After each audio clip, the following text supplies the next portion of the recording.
বিএসএফের কাঁটাতারের বেড়া নির্মাণের চেষ্টা, বিজিবির বাধা। জয়পুরহাটের পাঁচবিবি উপজেলার ধরঞ্জি ইউনিয়নের উচনা সোনাতলা সীমান্তে কাঁটাতারের বেড়া নির্মাণের চেষ্টা করেছে ভারতীয় সীমান্তরক্ষী বাহিনী। আজ রোববার সকালে বর্ডার গার্ড বাংলাদেশ অর্থাৎ বিজিবি বাধায় কাজ বন্ধ হয়ে যায়। আন্তর্জাতিক সীমান্ত আইন অনুযায়ী শূন্যরেখা থেকে 150 গজের মধ্যে কোনো স্থাপনা নির্মাণ করা চলবে না।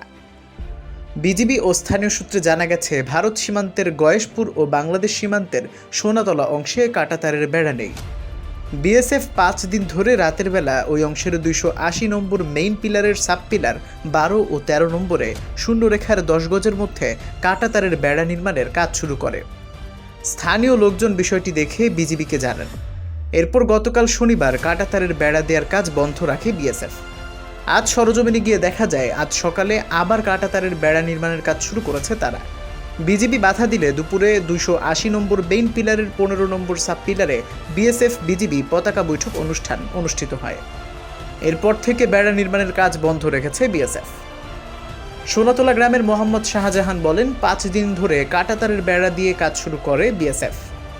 তারা দিনের বেলা জঙ্গল পরিষ্কার করে আর রাতের বেলায় কাঁটাতারের বেড়া দেয়। কামরুজ্জামান বলেন, বিএসএফ সীমান্ত আইন লঙ্ঘন করে শূন্যরেখার 10 গজের মধ্যে কাঁটাতারের বেড়া নির্মাণ করছে, তাই তাদের প্রতিহত করেছে বিজিবি।